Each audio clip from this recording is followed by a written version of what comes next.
Salam alaikum, Azul, bonsoir. Je vais vous raconter une petite histoire. C'est celle d'un arbre, un olivier millénaire qui poussait sur un roc au sommet d'une montagne très riche, très dense, presque vierge, mais où les hommes avaient réussi, à force de patience, de labeur et d'humilité, à négocier une concorde avec la nature qui leur a alors permis de s'établir en son sein, de se ménager un petit espace, un petit paradis, au milieu d'une vaste cédrée, pour pouvoir cultiver la terre et faire paître leurs troupeaux. Ils ont donc défriché sans pour autant saccager les lieux et ils ont demandé pardon à chaque arbre qu'ils coupaient, promettant que pour chaque cèdre abattu, ils planteraient 2 oliviers. Et ils ont commencé par mettre en terre la graine qui allait donner naissance au premier olivier, celui-là qui a été planté sur la plus haute cime, sur un roc, et qui allait devenir le symbole du pacte conclu entre la nature et les hommes.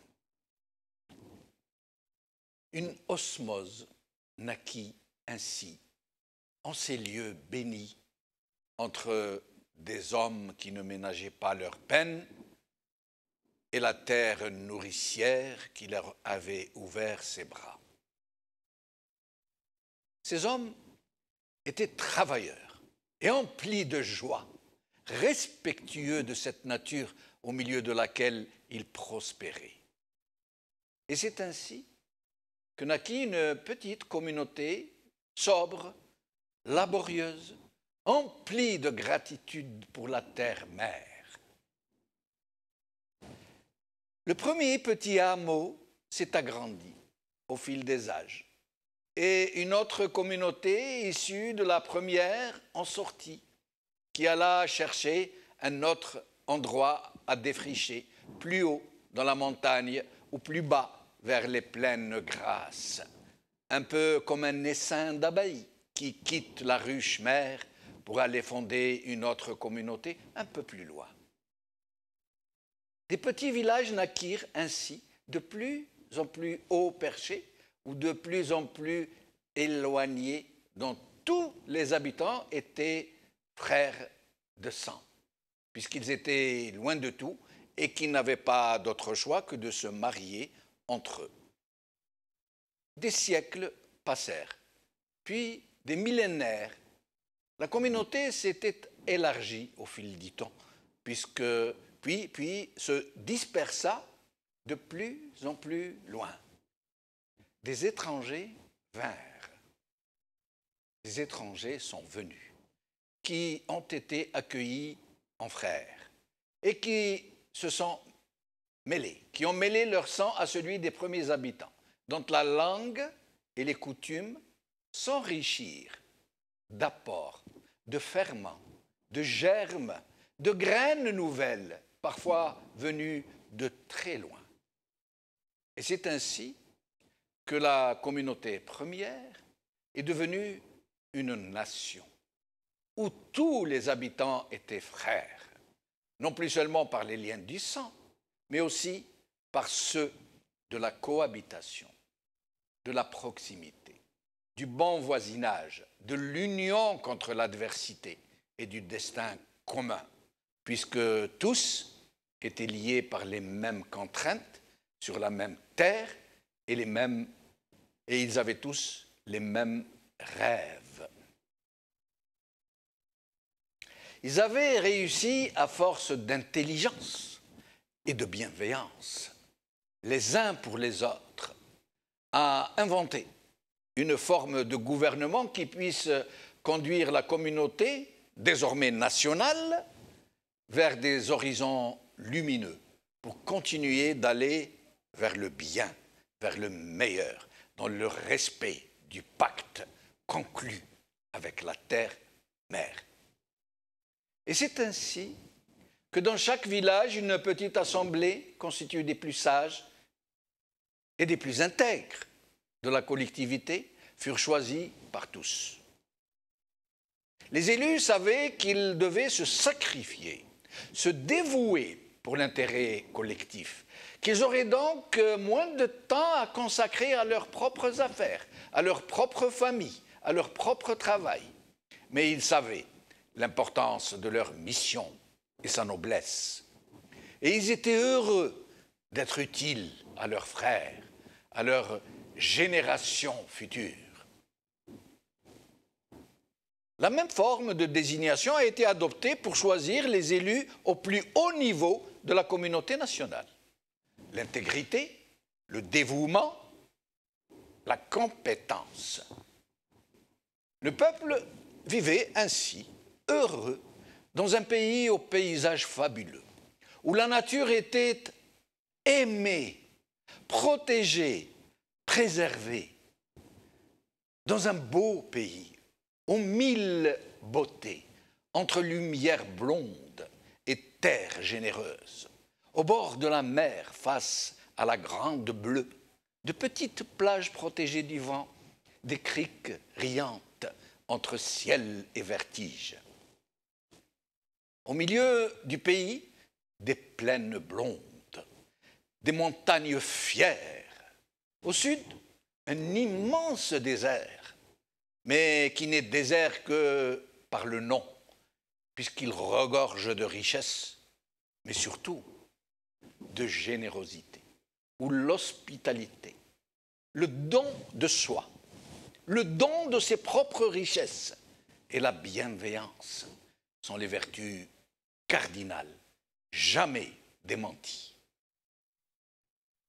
La capitale du pays est un bijou, sertie dans un écran d'émeraude, puisque verte et fleurie, où toutes les maisons sont de plein pied. Aucun étage n'est toléré, où les ports de pêche sont des havres de paix, badigeonnés de blanc, où les tutoiements des mouettes ponctuent l'excidat de Chabi au mandol solitaire. Dans cette belle capitale,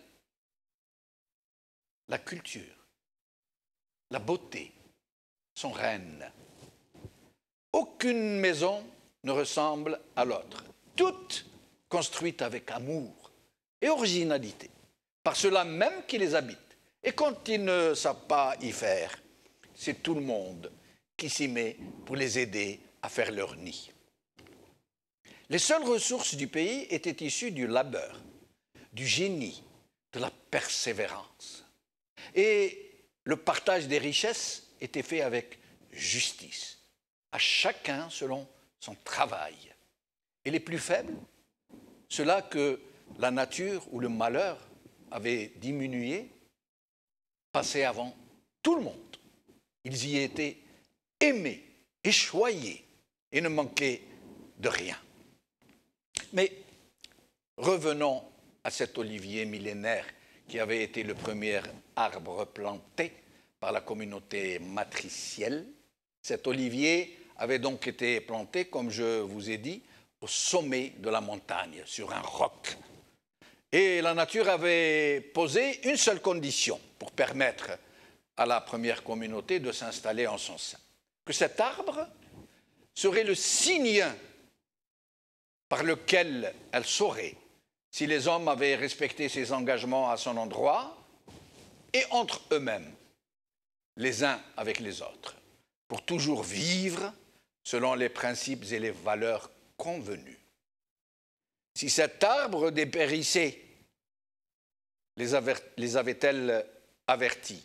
C'est alors qu'ils auraient violé leurs engagements. En fait, la nature avait fait de cet olivier le réceptacle de tout ce qu'entreprenait ou tout ce que commettait la communauté. Si celle-ci, la communauté, restait vertueuse, alors l'olivier n'en prospéraient que plus et n'en donneraient que plus de fruits succulents. Mais s'ils violaient la parole donnée, alors l'arbre dépérirait et la nature en serait informée, qui déciderait à ce moment du châtiment qui viendrait répondre à la parole manquée. Et c'est ainsi qu'à la suite de circonstances tragiques, des hommes mauvais, méchants, cruels, destructeurs, parvinrent à miner le très large et très profond consensus qu'il y ait les hommes les uns aux autres. Ils avaient compris, ces méchants, que s'ils prenaient le contrôle des assemblées des sages, du plus bas au plus haut, ils deviendraient les maîtres de toute la nation. Et ils ont pris le contrôle de l'armée du peuple qui avait été créée pour protéger la nation. Ils en firent une force pour servir leurs propres intérêts, mais aussi pour tuer et réprimer quiconque les contestait, quiconque protestait, quiconque voudrait les chasser. Ils trouvèrent malheureusement de très nombreux alliés au sein de la communauté, jusqu'aux assemblées des villages les plus reculés, qui ont ainsi trahi leurs propres frères pour de pitoyables privilèges.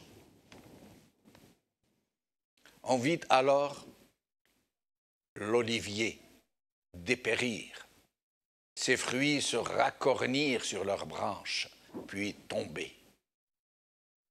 On ne tarda pas à découvrir qu'il avait été infesté par des parasites virulents qui l'ont envahi, rongé, vidé jusqu'à son cœur de ses substances vives. Sa sève nourricière s'assécha. Il était à l'agonie. Des sages accoururent de toutes parts. Ils pleuraient. Ils entourèrent l'olivier de tous leurs soins et levèrent les mains au ciel pour demander sa guérison.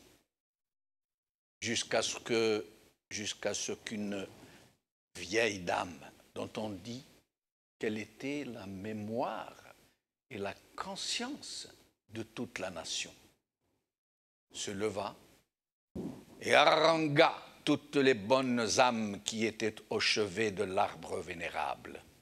Et voici ce que leur a dit. Je la cite, c'est elle qui parle. Ni vos prières, ni vos enfumages ne rendront la vie à cet arbre moribond. Seul le respect de la promesse faite par vos aïeux pourrait le sauver. Et vous sauver. Répudiez toutes les assemblées qui ont pris le contrôle de vos vies, du plus petit village jusqu'à celui qui est au plus haut, jusqu'à l'assemblée qui est au plus haut, et remplacez-les par des sages qui soient intègres et dévoués. Vous verrez alors cet olivier renaître et refleurir, et vous pourrez goûter à nouveau à ses fruits. Les parasites qui l'infestent sont les âmes noires de ceux qui sont dans vos assemblées et à la direction de votre armée. Répudiez-les et remplacez-les par vos frères et vos sœurs les plus vertueux, les plus dévoués et les plus capables. Et n'oubliez pas que si les parasites qui rongent votre olivier sont l'âme des méchants, cet arbre est la vôtre. والحديث قياس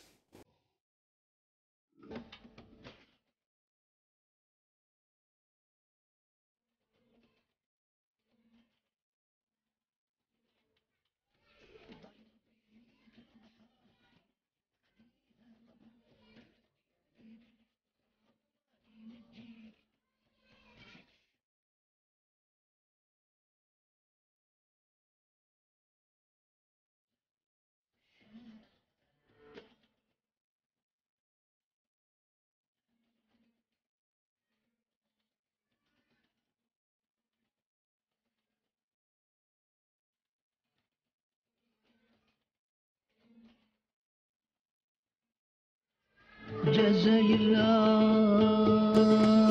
يا بلادي الكرم والحزان فنات عليك الشجعان حرروك من ذوك الطغيان رجعتي لمواليك.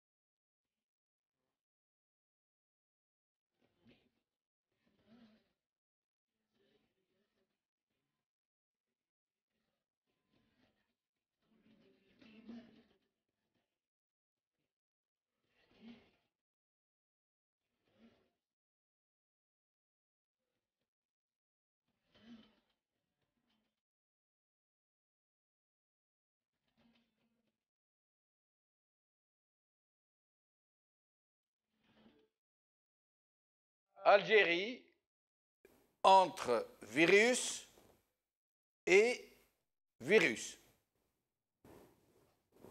C'est le titre de notre émission d'aujourd'hui et pour en parler, j'ai le plaisir d'avoir avec nous en Skype en ces temps de pandémie, puisque nous ne pouvons plus recevoir nos invités dans le studio, donc par Skype ou par téléphone. Nous allons avoir Saïd Aknin, militant des droits de l'homme, Dr Hussein Ait Mohand, médecin, et Fatih Titouche, militant politique. Dr Hussein Ait Mohand, merci d'être avec nous. Merci d'être avec nous. Merci pour l'invitation et bonjour à tout le monde d'Azul Fellaouni. Azul Fellak. Alors, nous allons donc commencer, si vous le voulez bien. Nous vous demanderons après surtout de nous parler de cette pandémie. Mais avant, nous allons donc parler de ce qui est en train de se passer au sein de l'armée algérienne, enfin, du moins au sein de son état-major, de son haut commandement, où il semble bien que ce soit la grande purge, puisque après Wassini Bouazza, qui a été l'ex-directeur général de la Sûreté intérieure, qui a été donc inculpé de chef d'inculpation absolument incroyable, haute trahison, enrichissement illicite, trafic d'influence et d'autres. Maintenant, nous apprenons que le directeur général de la sécurité extérieure, le colonel Kamel Rmeili, a été dégommé à son tour, on le dit très proche de Wassini, et il a été remplacé par le général-major Mohamed Bouzid. Et ce qu'on ne comprend pas très bien, c'est que tout ce monde-là ont été à un certain moment ou à un autre très proches de Ahmed Gaïd Saleh. Alors, votre avis sur tout ce qui se passe au sein donc de l'institution militaire, comme on dit?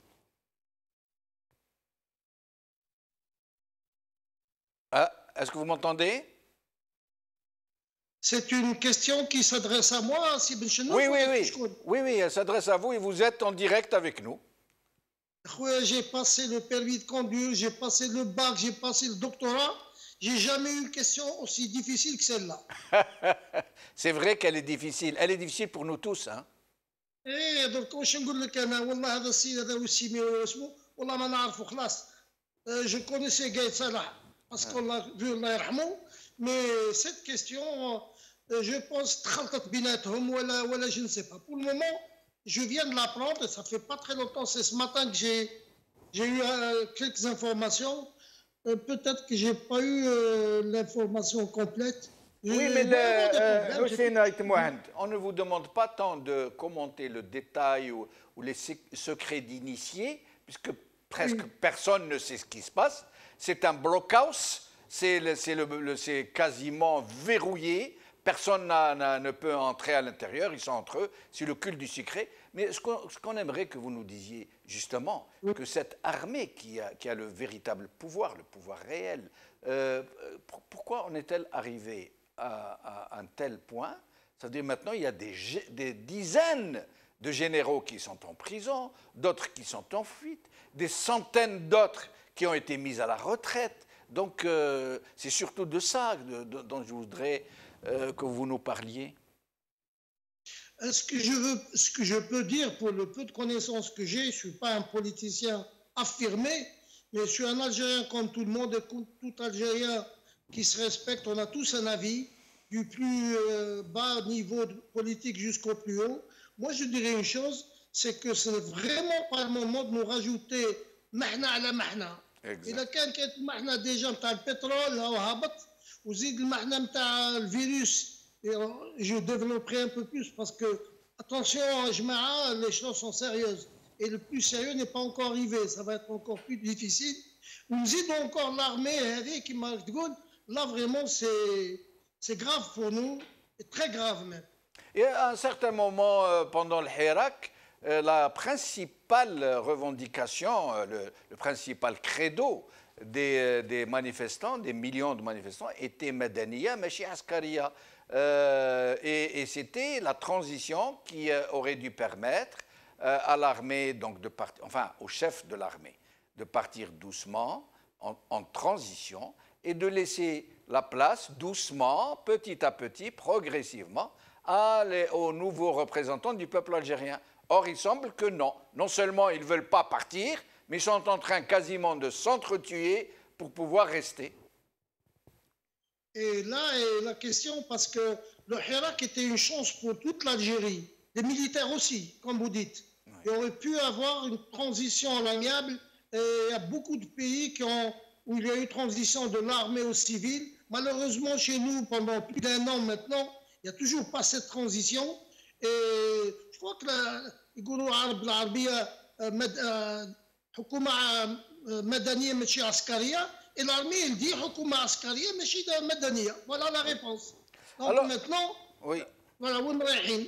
Je reviens à vous dans un moment pour parler d'un sujet que vous maîtrisez très certainement, qui est donc l'épidémie ou la pandémie qui est en train de faire des ravages un peu partout dans le monde. Et nous parlerons tout particulièrement de la situation en Algérie, même si vous ne vous y trouvez pas en ce moment.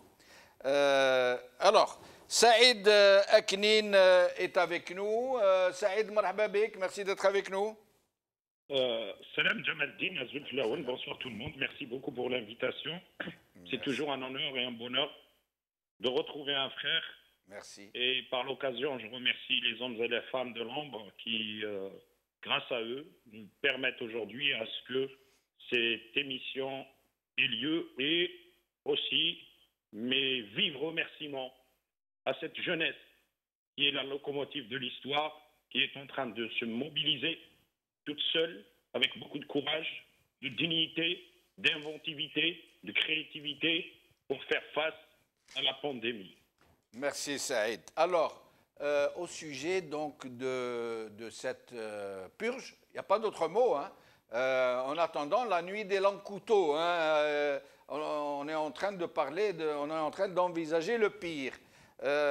Baïd Char, parce qu'il n'est pas dans l'intérêt de l'Algérie que l'armée se déchire, ou qu'elle soit utilisée par les barons de l'armée pour faire s'entretuer les Algériens, pour régler leurs comptes par nos enfants interposés.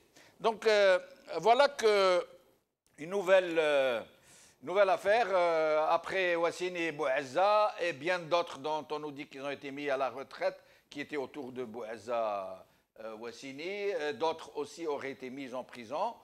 Voilà qu'on nous annonce qu'après la Direction générale de la Sûreté intérieure, dont le directeur général a été remplacé et dont l'ex-titulaire se trouve en prison, voici qu'on vient de dégommer le directeur général de la sécurité extérieure, le colonel Kamel Rmili, pour le remplacer par le général Mohamed Bouzid, qui a un gros CV, hein, qui a occupé des fonctions très importantes déjà pour le passé, qui est passé par une traversée du désert et qui semble être revenu maintenant. Il semble que ce soit Saïd Bouteflika qui l'ait un peu dégommé du moment où à ce moment où Saïd Bouteflika et Gaïd Salah étaient très liés, et que maintenant il revient, lui dont on nous dit que Gaïd Salah a tout fait pour lui éviter d'être chassé, mais que Saïd Bouteflika a refusé.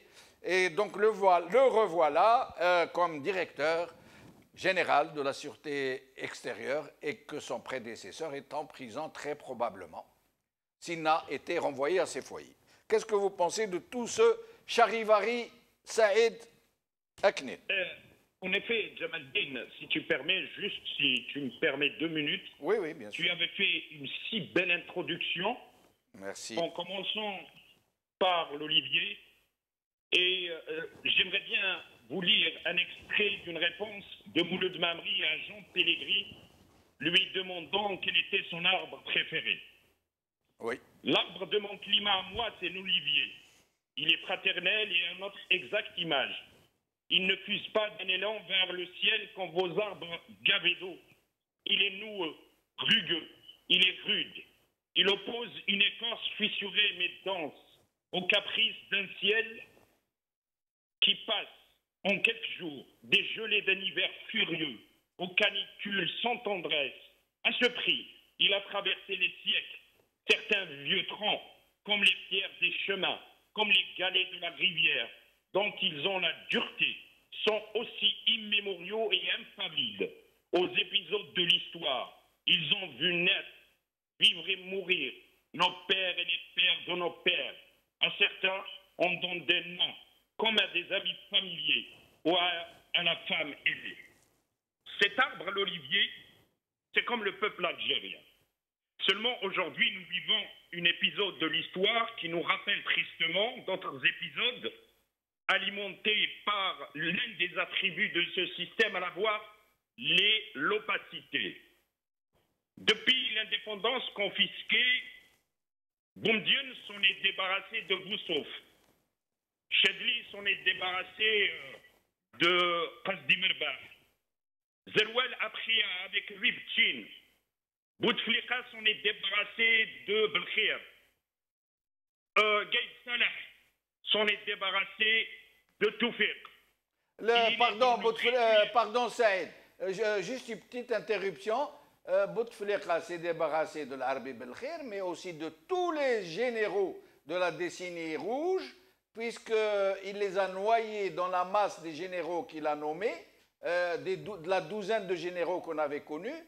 Il les a noyés dans des centaines de nominations de nouveaux généraux. Exactement, Jamaldine. Je confirme ce que tu dis et je l'appuie.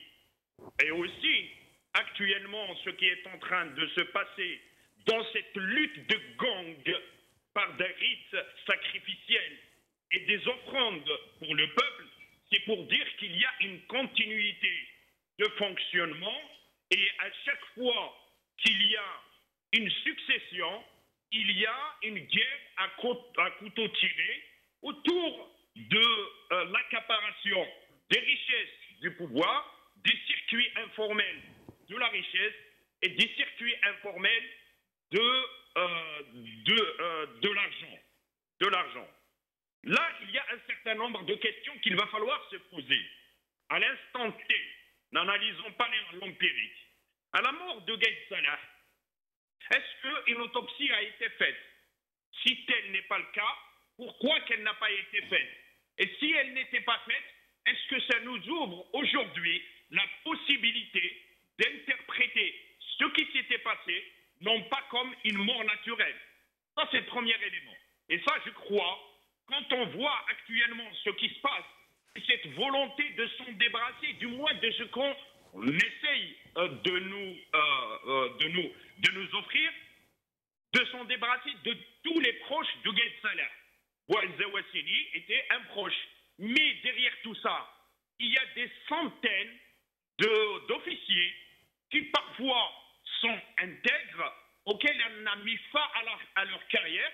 Certains parmi eux... Oui, justement, on ne parle pas suffisamment de ces centaines, je dis bien centaines, d'officiers supérieurs, d'officiers généraux qui ont été mis à la retraite, non pas parce qu'ils ne peuvent plus servir, non pas parce qu'ils ont atteint la limite d'âge, non pas parce qu'ils sont incompétents, mais parce qu'ils ont manifesté d'une façon ou d'une autre leur sympathie pour le sursaut populaire du 22 février.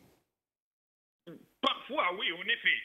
Mais du moins dans ces rites sacrificiels et dans ces luttes de gang. Certains sont en prison.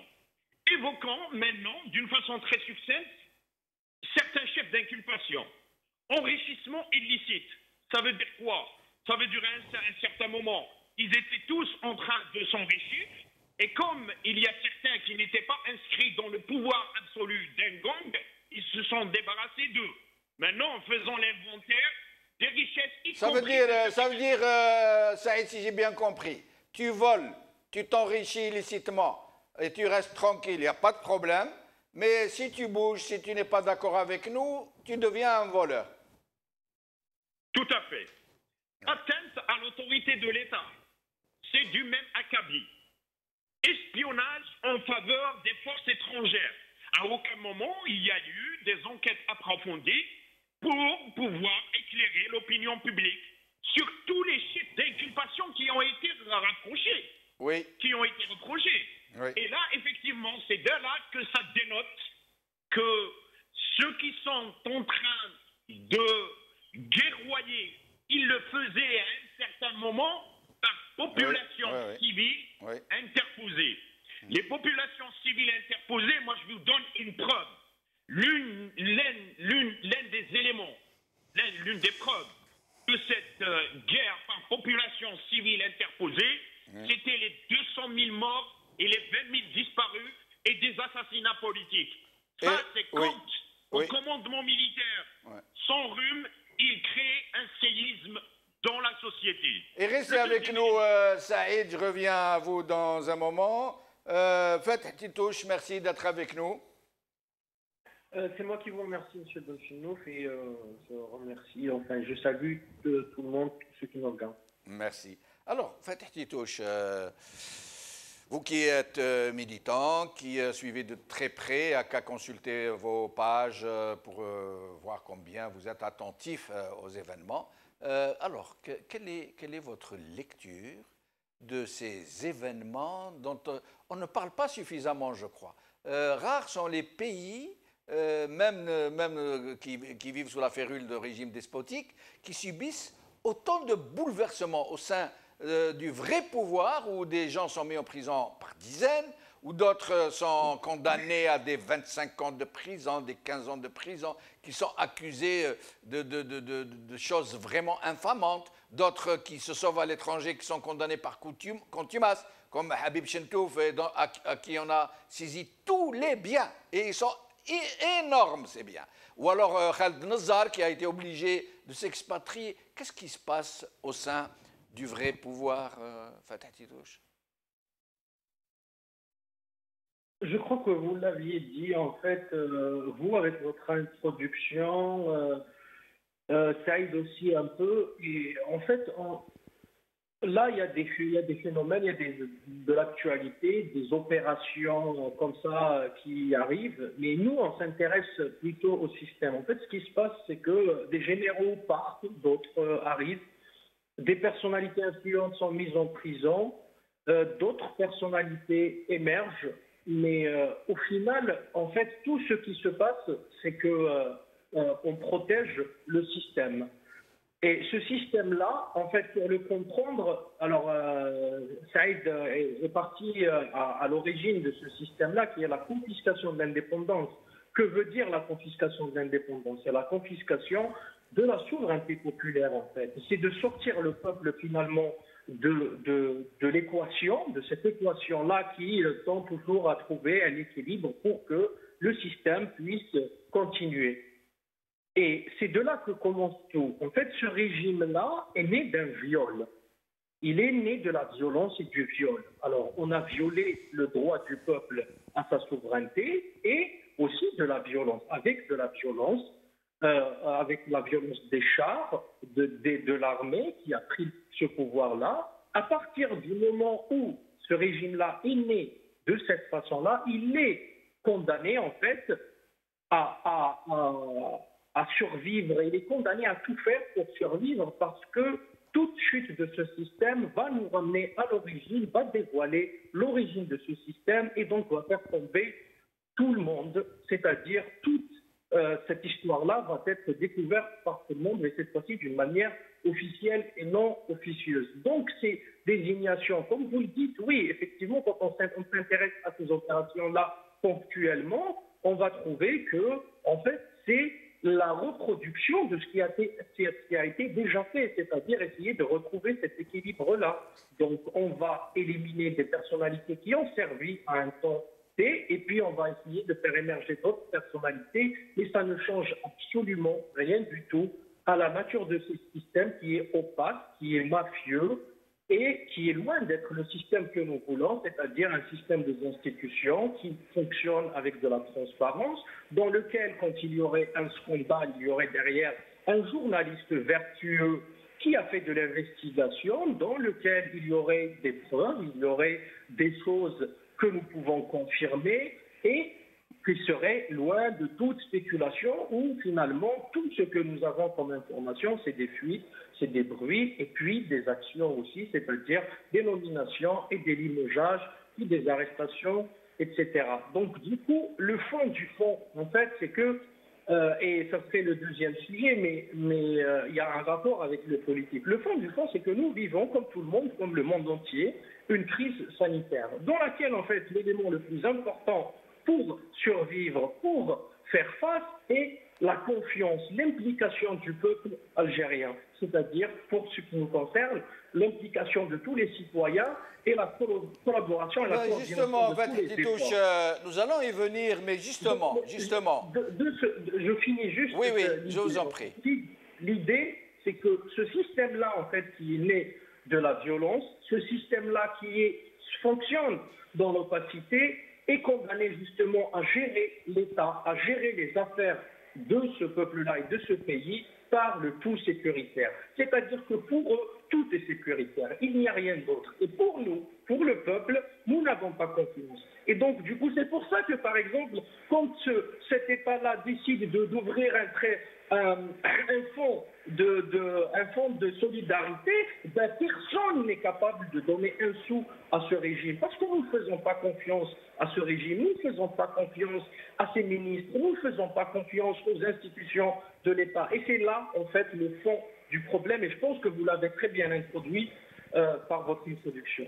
Alors, justement, le docteur Hussein Aït-Mohamed nous disait qu'on n'avait vraiment pas besoin de ça avec la crise économique qui déboule, qui va faire des ravages, avec la crise de la pandémie. Voilà qu'ils en rajoutent avec leur chamaillerie qui risque de plonger le pays dans l'insécurité la plus totale. Et eux, ils ne se rendent pas compte, ces gens, qui sont en train de scier la branche sur laquelle ils sont eux-mêmes assis. Est-ce qu'ils ne se rendent pas compte qu'en se jetant ainsi en pâture à la foule que nous sommes, ils nous jettent leurs propres acolytes d'hier, ceux avec qui ils traficotaient, avec qui ils volaient, avec qui ils tuaient, avec lesquels ils faisaient pression sur la justice. Ils ont emprisonné des gens. Et justement, pour l'occasion, je signale que Brahim L'Alami, le grand hirakiste, vient d'être acquitté à Borj Barérej. C'est une excellente nouvelle. Et ces gens-là, ils ne se rendent pas compte, Titouche, qu'ils risquent de tous nous précipiter dans le chaos? Ils le veulent. J'assume ce que je dis. En fait, eux, ils veulent une crise sanitaire. Ils veulent que cette crise sanitaire fasse le plus grand nombre, le plus grand mal à ce peuple-là. Je le dis, je l'assume parce que tous leurs actes, en fait, définissent ce que je suis en train de dire. Quand vous n'avez pas un système de santé qui est capable de faire face, quand vous n'avez aucun moyen, en fait, de faire face à ce virus-là, et qu'au final, vous ne prenez pas les seules mesures que vous pouvez prendre, nous avons toutes les raisons de penser que le régime attend à une crise sanitaire, attend à ce que le maximum d'Algériens puissent mourir pour qu'ils nous endeuillent tous, pour qu'on soit en fait à pleurer nos morts au lieu de continuer notre révolution pour les faire partir. Ce régime-là est un régime mafieux. Il est de nature en fait à anéantir tous ceux qui veulent en fait le destituer parce qu'il est condamné. Pas parce qu'ils le veulent, mais parce qu'il est condamné par sa nature lui-même. Donc, du coup, par contre, là où il se trompe lourdement, c'est que cette même crise sanitaire, comme dans le livre de Camus, comme La Peste, fait naître des solidarités, fait naître aussi de la collaboration, fait naître des expériences impressionnantes. J'en parlerai tout à l'heure pour partager cette expérience-là d'une commune de la zone d'une daïra, de Tigbourg, de ce qu'ils sont en train de faire là-bas et de comment en fait est-ce qu'ils se saisissent de cette occasion comme des réflexes en fait finalement pour justement montrer ce qui est le meilleur de nous-mêmes. Et je reviendrai à vous justement pour parler de ce que vous entendez par générer des solidarités, des initiatives, des alternatives aussi. Alors, je reviens au docteur Hussein Ait Mohand au sujet justement de la pandémie. Monsieur Tebboune arrive sur son grand cheval blanc et il nous dit moi, je n'ai pas de connaissances scientifiques, médicales et tout, mais j'ai l'intime conviction que d'ici fin avril, nous serons débarrassés de cette pandémie. Alors, la question est de savoir s'il est vraiment sérieux, qu'il est vraiment le grand visionnaire, un peu maraboutique, qui est en train de voir le dénouement de cette façon, ou si alors il est en train de suivre ce que sont en train de prédire certains épidémiologistes, c'est comme ça qu'on dit, parce que lui, il a dit épidémiologue, comme le professeur Belhoussine, qui lui aussi a dit que nous avons passé le pic de l'épidémie et que ça va se résorber très vite. Or, le problème est double. D'abord, comment M. Tebboune peut-il se permettre d'avancer une telle affirmation? Et ensuite, comment M. Belhoussine, le professeur Belhoussine, peut-il lui aussi avancer une telle chose, sachant que la base pour l'évaluation de la situation, c'est les statistiques. Or, en Algérie, il n'y a pas de statistiques. Même le gouvernement lui-même a du mal à trouver des statistiques fiables. Docteur Hussein Ait Mohand. Merci à M. Benchenouf. Moi, je commencerai par dire que la vérité d'aujourd'hui n'est pas celle de demain. Pourquoi? Parce que c'est un virus assez nouveau. Ça fait à peine 3 mois qu'il existe, même si il fait partie d'une famille qu'on connaît un peu. Mais lui, il est arrivé avec sa spécificité. Et sa spécificité première, et c'est sa force d'ailleurs, c'est sa propagation ultra rapide. Donc voilà un virus qui a atteint pratiquement le monde entier. Même maintenant, l'Amérique du Sud est en train de commencer à donner des chiffres macabres. Donc dans tout ça, je pense que vous avez dit que le monsieur Tebboune, notre président, a l'impression de dire que mois d'avril, la fin avril, il y aura vraiment la fin du problème. Moi, je pense tout à fait le contraire, et c'est une estimation. Moi, je n'ai pas de boule de cristal, mais c'est une estimation mondiale. Et comment j'ai fait d'ailleurs pour pouvoir donner les chiffres, les dates que je vais vous donner. Le professeur à la Pitié-Salpêtrière où je travaille a fait une estimation pour la France en disant que très simplement, au moment où il n'y avait pas beaucoup de patients de morts en France, il avait dit que l'Italie a commencé à avoir les premiers morts et le premier cas contaminé 15 jours avant la France. Il a vu l'évolution. Finalement, tout ce qui arrive en Italie arrive en France 15 jours après. Et tout ce qu'il avait dit, donc, c'était juste. Au début, personne ne pensait que la France, actuellement, elle est à 17 000 morts. Mais quand notre chef de service a parlé de ça, on lui a ri au nez et puis on lui a dit « vous êtes alarmiste ». Et moi, pendant qu'il faisait son étude d'estimation, moi, je l'ai faite pour l'Algérie.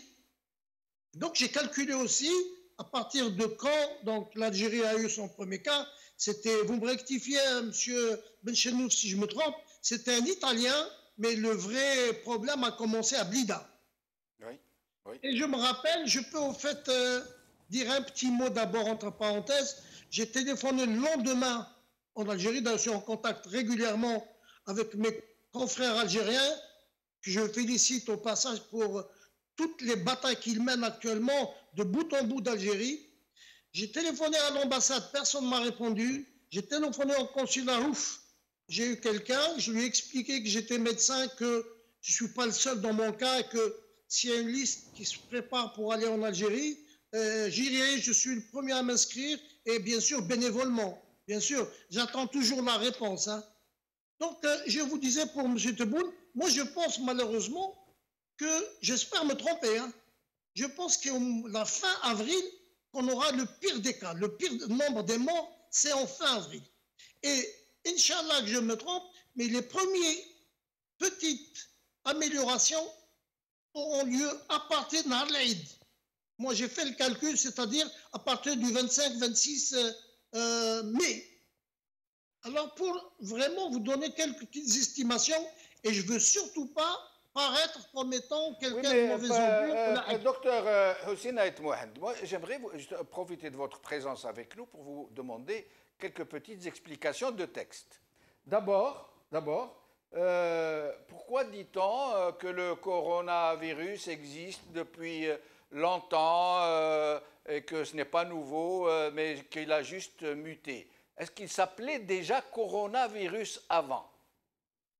Alors, corona, c'est maintenant parce que il y a vous l'avez vu à la télé, peut-être un peu partout maintenant sur Internet, vous avez comme une petite boule et des petites tiges tout autour. Comme une couronne. Comme une couronne, oui. Voilà, c'est pour ça qu'on l'appelle corona, c'est parce qu'on met une couronne. Mais la famille existe. Alors, c'est un peu des petites mutations, mais ça existe depuis... Déjà, il y a eu deux grands problèmes. Il y a eu le SRAS, il y a eu le H1N1, il y a eu le MERS là de l'Arabie Saoudite. C'est régulièrement. Alors, les mauvais esprits, je vous demande, s'ils nous écoutent, d'éviter de propager des fausses nouvelles. Ben, c'est telle puissance qui a fait ça, on s'en sort plus avec les rumeurs de ce type. Ce qui nous intéresse maintenant, c'est d'abord et avant tout qu'on diminue le nombre de patients et avant tout, avant la fin de l'année, Inch'Allah, qu'on ait un vaccin.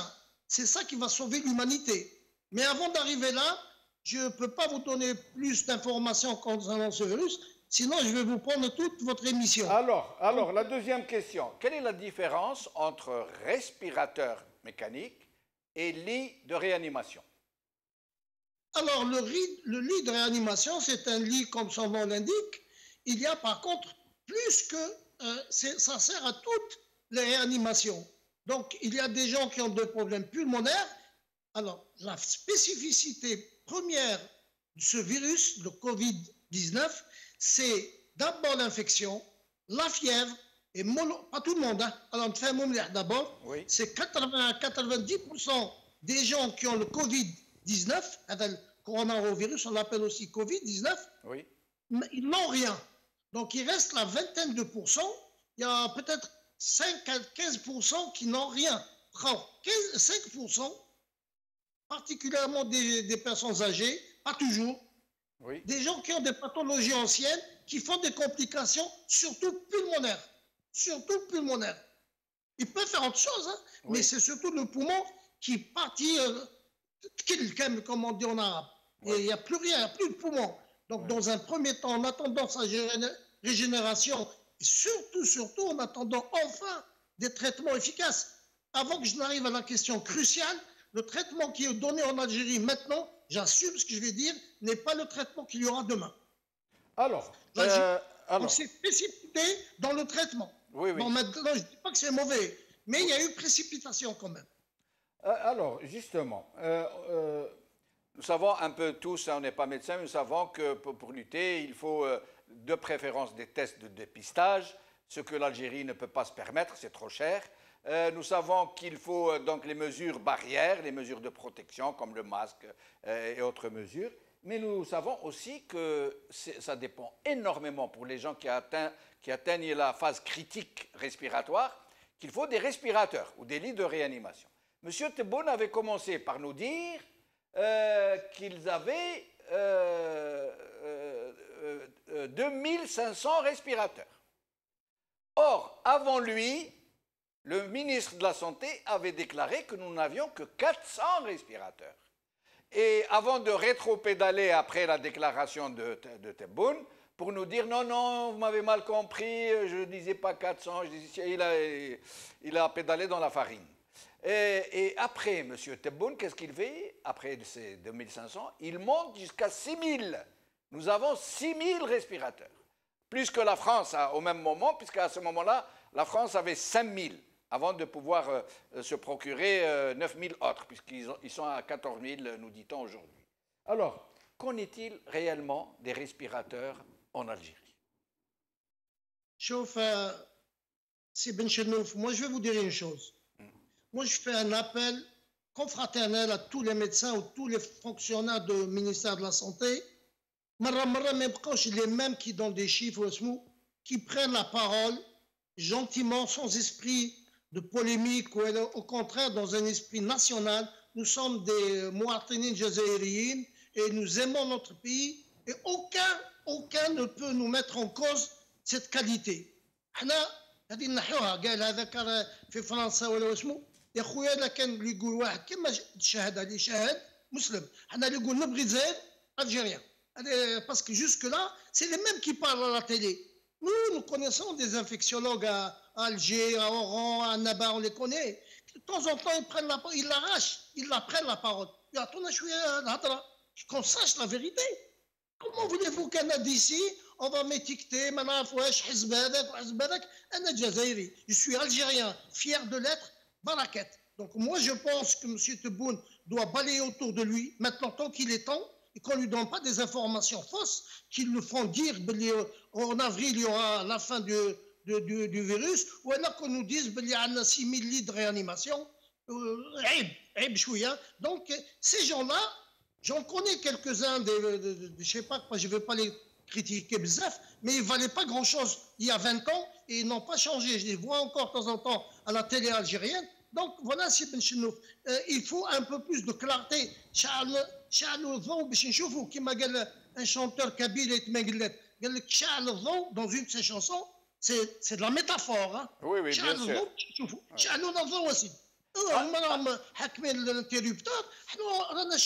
On subit. Oui, mais les voleurs, les tueurs, ont besoin de mensonges, donc ils ont besoin d'obscurité. Une question qui est très difficile que je vais vous poser, je vous demanderai de nous répondre, et ça peut inquiéter beaucoup de gens, mais on a besoin de savoir la vérité. Oui. Alors, les respirateurs, s'il s'avère que M. Tebboune a menti, moi je m'excuse de dire les choses par leur nom, s'il s'avère que M. Tebboune a menti et que nous n'avons pas ces 6000 respirateurs dont il nous parle, mais que nous n'avons que 400 respirateurs au mieux, selon le ministre de la Santé lui-même, sa première déclaration. S'il n'y a que 400 respirateurs pour tout le pays, qu'est-ce qui risque de se passer, à Dieu ne plaise, si l'épidémie atteint un pic très important, avec 400 respirateurs seulement? Alors, si Chenouf, vous venez de dire si l'épidémie s'aggrave, moi je vous demande d'enlever si. Le si, l'épidémie va s'aggraver. Il n'y a aucune raison que nous sortons de toute l'évolution qu'il y a eu depuis la Chine jusqu'à la Corée, l'Iran, l'Italie, la France. Ils ont suivi le même chemin. Maintenant, encore une fois, le virus peut nous réserver des surprises. J'espère des bonnes, mais je n'y crois pas trop. Donc, ce qui se passe, je ne vais pas accabler M. Tebboune, qui est le président. Moi, je lui accorderai des circonstances atténuantes qui sont qu'il est peut-être mal renseigné. Et là, il faut qu'il balaye. Oui, mais comme vous semblez en être sûr, si l'épidémie s'aggrave, qu'est-ce qui va se passer avec 400 lits seulement? Quelles sont les perspectives avec seulement 400 lits pour tout un pays? Inch'Allah, encore une fois que la réalité va démentir, mais je n'y crois pas trop. Le problème qui va se poser, il va se poser aux réanimateurs. L'Italie, qu'est-ce qu'ils ont fait? Ils ont eu ce problème. Et ils ont fait en sorte que mettre les médecins réanimateurs devant un dilemme extraordinaire, c'est de choisir entre les gens qui ont besoin de respiration. Et ils ont décidé de leur propre chef de prendre les plus jeunes, quand il y en a deux, qui sont dans le même cas de gravité, ils prennent le plus jeune.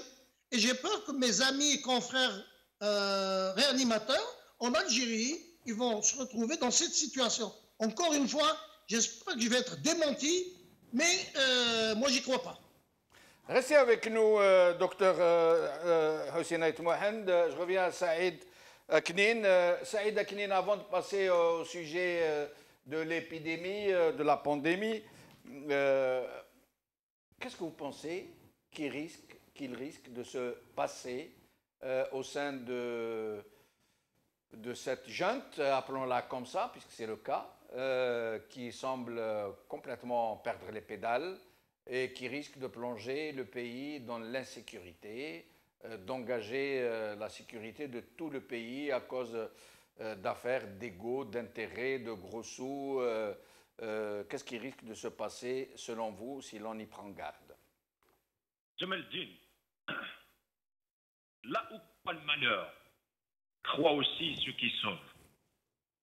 Je dis à docteur Hossein Mohand, et je crois que beaucoup de téléspectateurs diront ou ressentiront la même chose. Mes respects, docteur, mon admiration, l'histoire retiendra votre nom. Et par l'occasion, je rends hommage et je remercie, étant un enfant du peuple, tous ces enfants du peuple. Allô? Oui, on vous écoute, Saïd.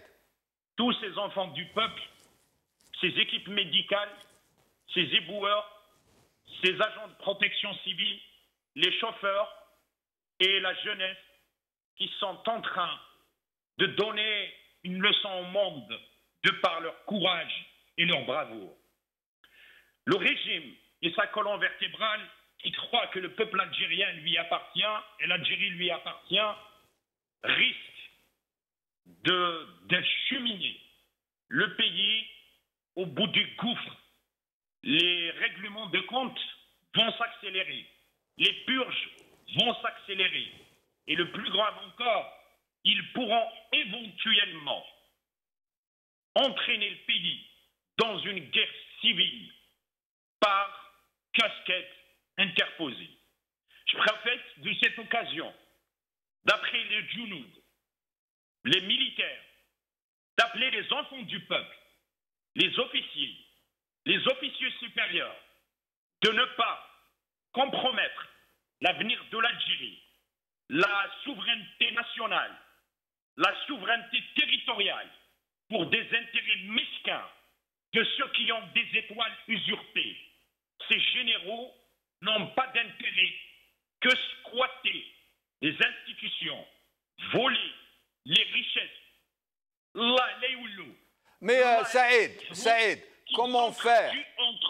Saïd, comment faire?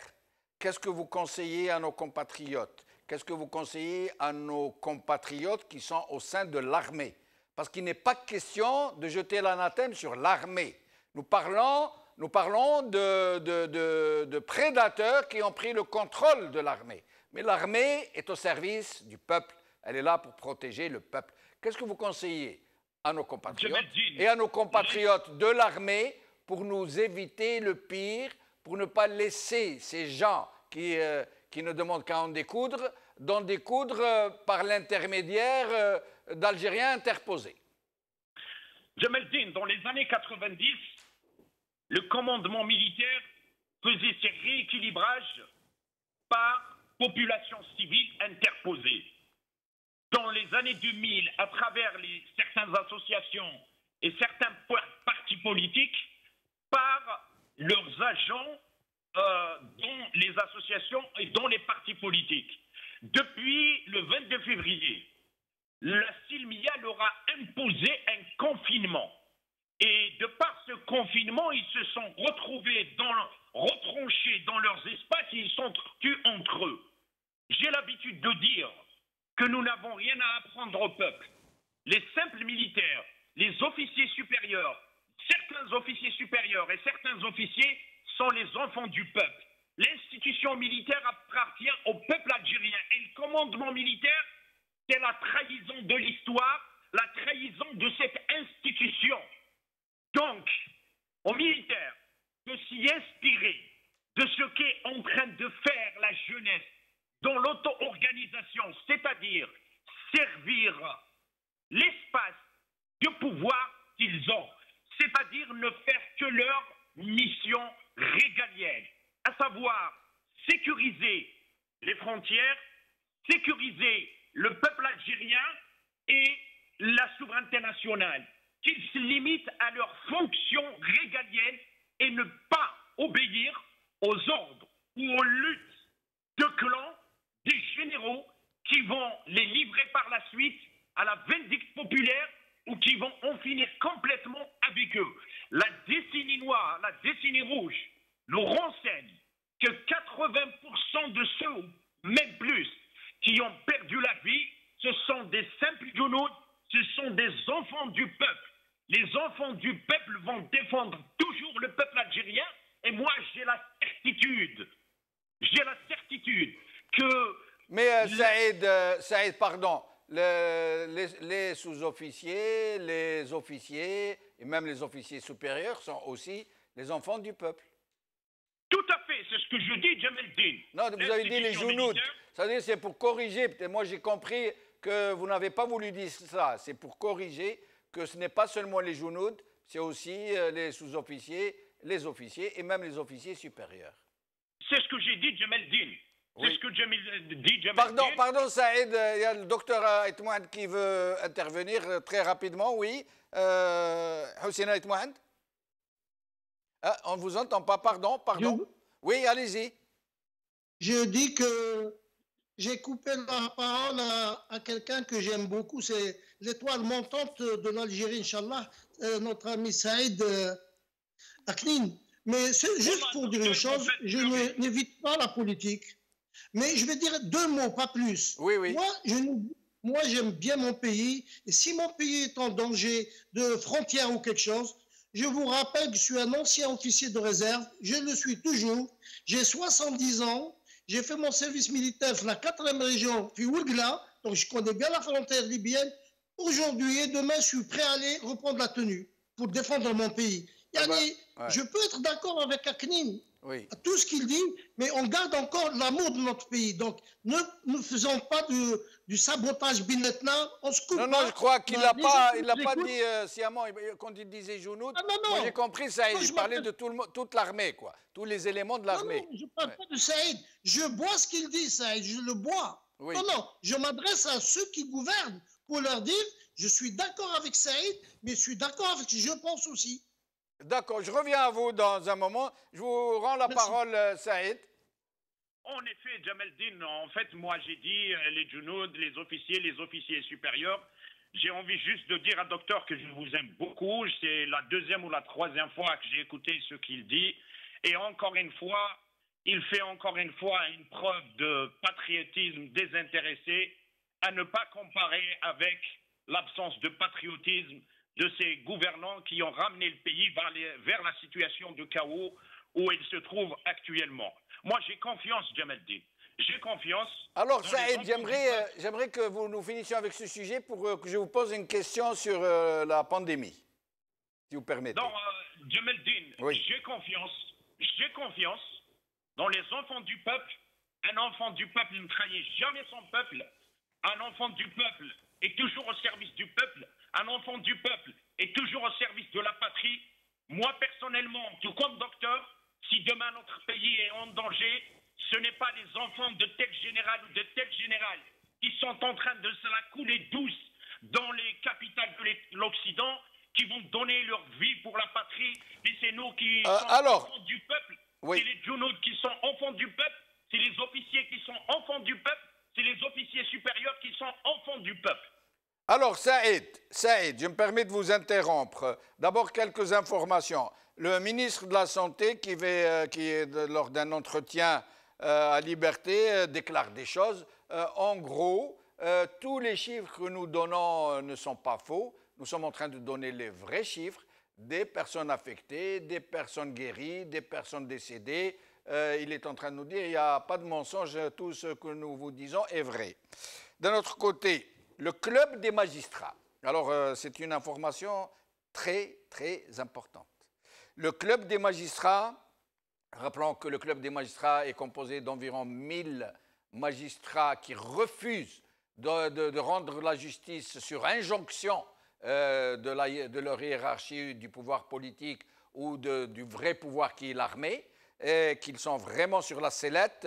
Et la plupart d'entre eux ont été affectés dans des endroits où ils ne voulaient pas aller. Ils ont des tas d'ennuis, mais ils tiennent bon. Ils viennent de rendre un communiqué où ils disent, pour contrecarrer Zahmati, le ministre de la Justice, ils disent, je vais juste résumer, qu'ils rejettent et qu'ils ne participeront pas au renouvellement des élections partielles des membres du comité supérieur de la magistrature, du Conseil supérieur de la magistrature, parce qu'ils ne font pas confiance.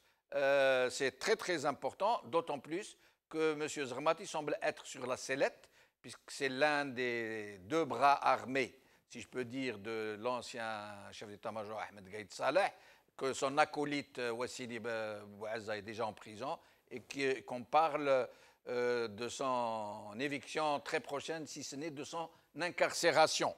Saïd Aknin, au sujet, donc je vous demanderai de résumer un peu, d'être assez bref, au sujet de la pandémie.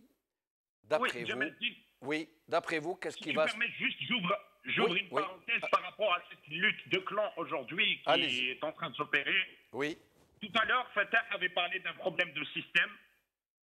Moi, je n'ai pas le souvenir, à moins que si ma mémoire me fait faux bon, que des juges ont fait une déclaration pour ne pas participer à l'élection présidentielle qui avait vu venir celui qui fut intronisé par le club des généraux, par le gang des généraux à la tête de l'État algérien.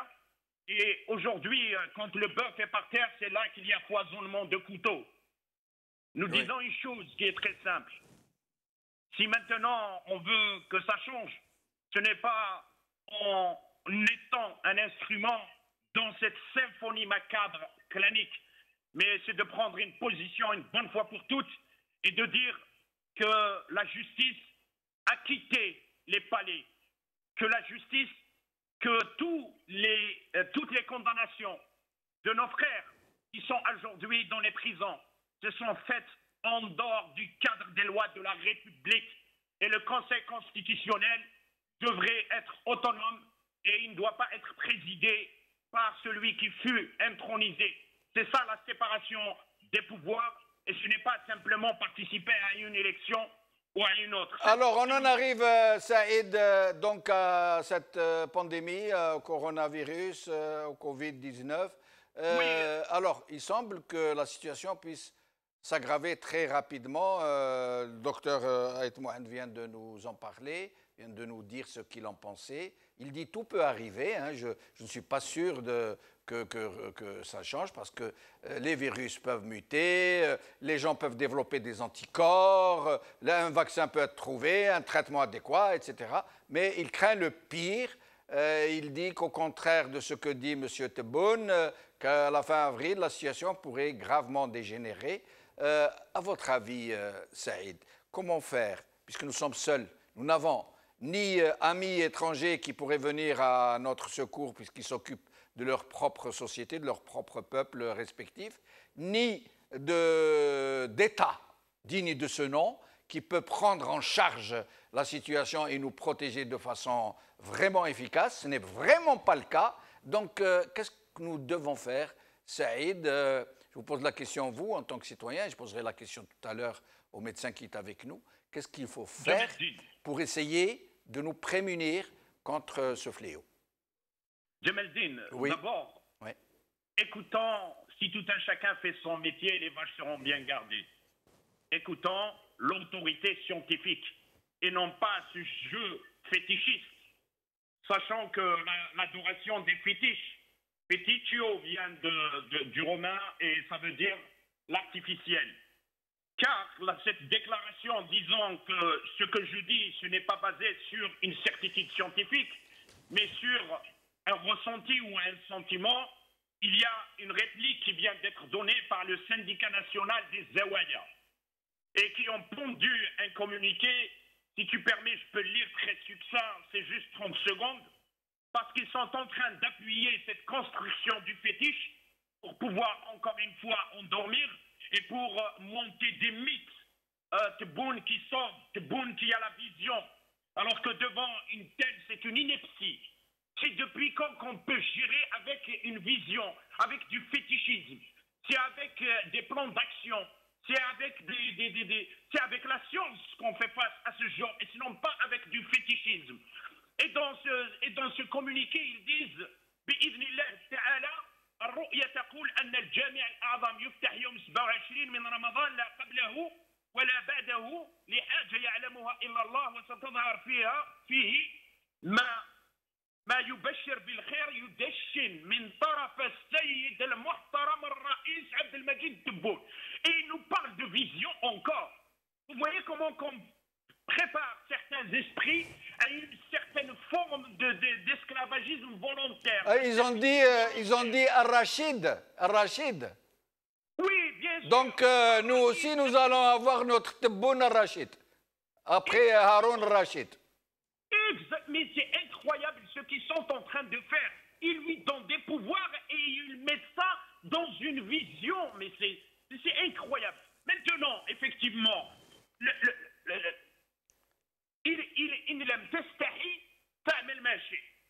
en effet, il y a des... Alors, Saïd, je vous demande de... Juste une parenthèse. Oui, juste une parenthèse. Très vite, Saïd.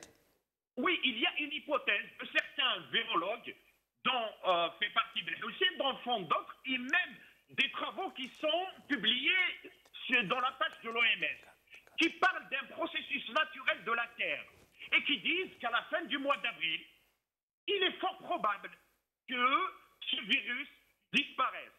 Tebboune, croyant intelligent, il s'approprie des travaux scientifiques en les mettant dans le compte du fétichisme.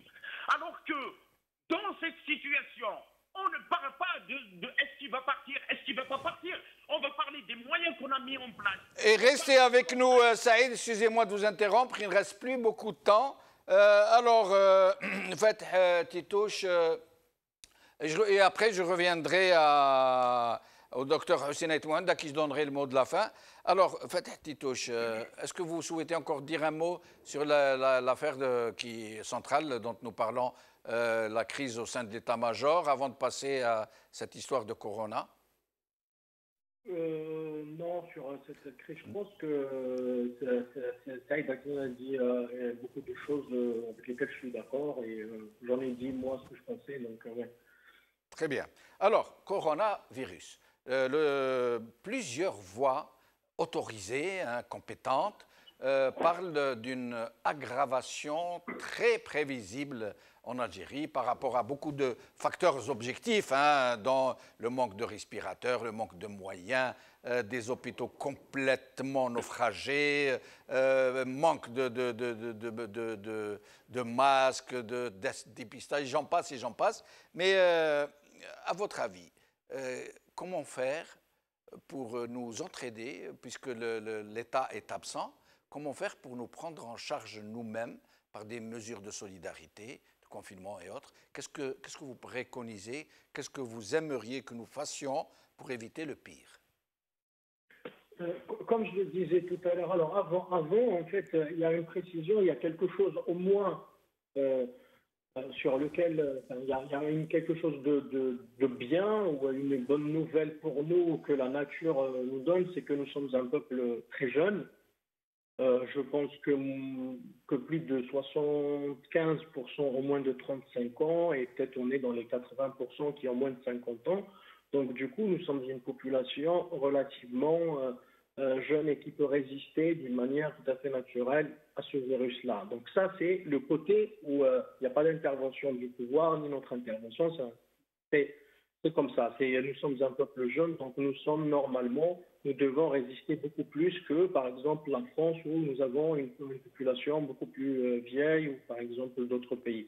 Par contre, ce que je disais tout à l'heure, c'est qu'il y a des daïras, il y a des petits coins du pays où il y a eu le plus de contaminés. J'en ai parlé du cas de Tikrit, où il y a eu, c'était par exemple dans la région de Kabylie, c'est là où il y a eu la première contamination et puis après la propagation de la contagion assez rapidement. Et en fait, comme réflexe, parce qu'ils se sont retrouvés tout de suite face au danger, comme réflexe, d'une manière assez naturelle, ils ont fait des choses impressionnantes en mettant des cellules, par exemple, psychologiques, en consacrant, par exemple, des maisons, des gens qui ont laissé leur maison et qui ont décidé d'habiter avec le cousin ou avec un autre parent. Ils ont mis des maisons comme en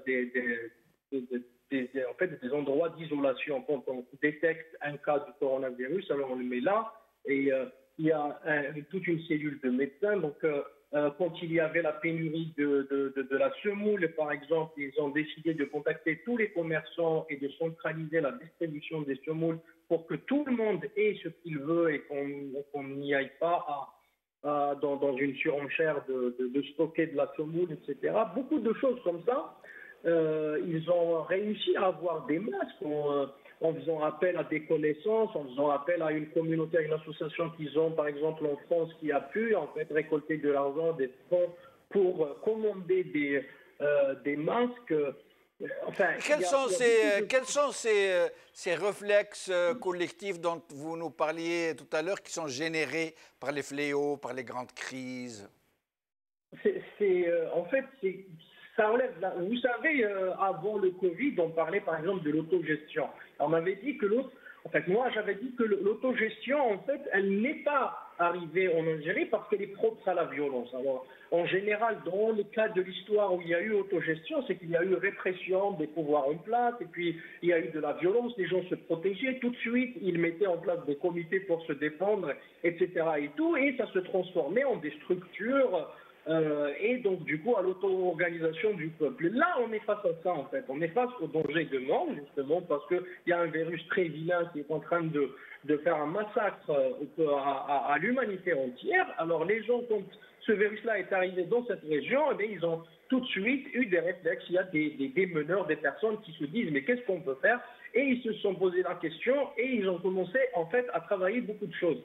Ce genre de choses-là, où c'est bien, par exemple, c'est que, par exemple, pour cette commune dont j'ai parlé, ils sont en train d'essayer de rédiger ce qu'ils ont fait, tout ce qu'ils ont réussi pour que ça soit un moyen, en fait, de l'exporter ailleurs. Je pense qu'il y a beaucoup, j'ai cité ce cas-là parce que c'est le seul que je connais et parce que j'ai des contacts là-bas qui m'en ont parlé, mais je suis sûr qu'il y en a d'autres cas dans d'autres régions où ce genre de comportement, en fait, naturellement se fait. Je pense, vous dites, qu'est-ce qu'on a à faire? En fait, ce qu'on a à faire, c'est qu'on n'a pas d'État, donc on ne peut pas, en fait, attendre des mesures de l'État. Quand on sait qu'il faut se confiner, alors il faut se confiner. On sait que ça génère... Mais justement, Fatah, justement, excusez-moi de vous avoir interrompu. Ce sera ma dernière question pour vous. Confinement. Pour les gens qui n'ont pas les moyens de se confiner.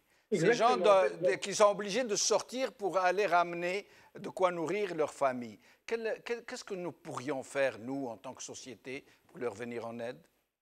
Absolument. En fait, avant juste de me couper, j'avais dit détresse sociale, confinement, oui. Détresse sociale. Oui. Effectivement, il y a des gens qui travaillent le jour, et il y a des gens qui ne peuvent pas se permettre, en fait, de rester. Quand, par exemple, en France, on décide de donner l'ordre de confinement, des salaires sont versés aux gens qui travaillent et qui, à ce moment-là, vont rester chez eux. Les salaires continuent d'être versés, etc. Et tout. Donc, ce n'est pas le cas chez nous. Et c'est pour ça que, par exemple, de la solidarité est essentielle, en fait, au respect de ce confinement. En fait, qui dit confinement dit aussi de la solidarité. Par commune, on peut le faire. Par exemple, des gens qui sont beaucoup plus aisés ou qui continuent à avoir des salaires, etc. et tout, peuvent en fait mutualiser. Ce genre de choses, moi, je pense que ça arriverait parce que ça serait des réflexes naturels de survie. Et les gens, quand ils seront face à ce danger-là, ils n'ont pas d'autre choix finalement que de s'entraider, que d'avoir des relais de solidarité comme ça, justement, pour prendre en charge. Il y a aussi les sans-abri, les mendiants. Vous savez, les mendiants, ils vivent de la charité. De la charité des gens qui ne sont plus dans les rues. Donc, à ces mendiants-là, il faut réfléchir aussi à eux. Donc, tout ce genre de choses, nous pouvons le faire. C'est tout ce qu'on peut faire. Mais nous pouvons le faire et ça peut nous aider aussi pour l'avenir aussi. Parce que c'est aussi un moyen de nous organiser et de nous connaître encore plus et d'aller de l'avant, quoi. Et c'est pour ça que j'avais cité la référence de l'étranger qui parlait de ce sujet-là, où dans les plus grosses catastrophes aussi naissent des choses qui sont merveilleuses, qui est la solidarité en fait. Merci Titou, je reste avec nous jusqu'à la fin de l'émission. Alors, docteur Hussein Ait Mohand, d'abord, qu'est-ce qu'il faut faire parce que nous ne pouvons compter que sur nous-mêmes, hein, les services publics ne seront pas à la hauteur. D'abord, avant de vous poser la question, que vont devenir déjà qu'ils avaient de très grandes difficultés à se faire prendre en charge dans nos hôpitaux, que vont devenir les autres malades qui sont dans des situations critiques, comme les gens qui ont le cancer, les gens qui se font dialyser et toutes les autres maladies chroniques qui nécessitent des prises en charge assez continues. Qu'est-ce qu'ils vont devenir dans cette panique générale? M. Chenouf, comme d'habitude, vous avez des questions pertinentes et par moments on a des difficultés à répondre parce que vous dites des vérités. Et bon, alors moi, je répondrai à cette dernière question. C'est que même en France, il y a eu ce problème. Tous les gens, les maladies chroniques pour lesquelles on avait des rendez-vous depuis des mois et des mois avec nous, et maintenant on s'est tous mobilisés sur le virus, ben, il y a eu un système qui a été fait. C'est la téléconsultation.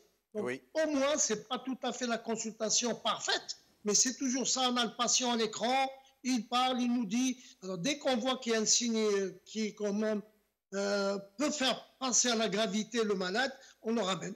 Parce ça, c'est en France. Ça, c'est en France.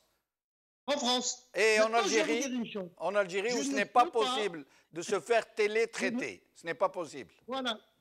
Je vous dis ce qui se passe en France. Mais je connais bien les Algériens, les médecins algériens. J'ai travaillé de bout en bout en Algérie.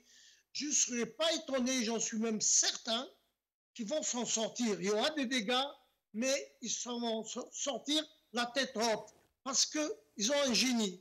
Et ce n'est pas du tout de l'utopie, ça.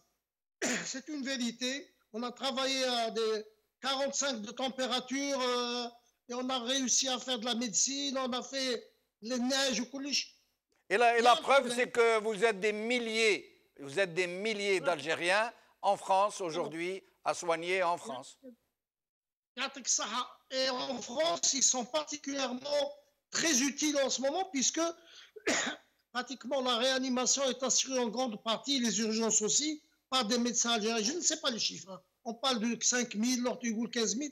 Alors, ce que je voudrais dire, malgré tout ce que j'ai dit, et surtout ce que je vais vous dire après, parce que ce n'est pas du tout bon ce que je vais vous dire, j'ai totale confiance dans cette période. Les Algériens, ça va se passer avec des dégâts. C'est obligatoire. Tout le monde a eu des dégâts dans le monde entier, mais il y aura quand même des choses qui seront en l'honneur de tout le personnel soignant algérien. Pourquoi je vous dis ça? Donc, on ne va pas dire avril ou mai, la bouteille demi-pleine ou la demi-vide. Moi, ce qui m'intéresse, c'est de vous dire une information très importante. Toutes les études dans le monde disent qu'il va y avoir une deuxième vague. Alors maintenant, au début, on les traitait d'alarmistes. Maintenant, ça commence à être sérieux. Même les Chinois, ils ont fait leur étude. Il y a une estimation parce qu'ils pensent que après le confinement, il y a des gens qui n'auront pas d'anticorps puisqu'ils n'ont jamais eu le virus et qui vont sortir. Ces gens-là, ils sont donc aptes à recevoir le virus. Et parmi ces gens-là, il y aura encore... Alors, tenez-vous bien, c'est une réunion qu'il y a eu hier au Sénat en France devant le professeur Delfrécy, c'est le patron de l'infection en France, a dit qu'il va y avoir encore entre 10 000 et 15 000 contaminés par jour après le confinement. Ce qui veut dire Si on laisse le confinement couler, on va se payer la catastrophe de la catastrophe. Par contre, si on arrive à faire le mieux au mieux, en tenant compte de ce que vous avez dit concernant le côté social qui est crucial.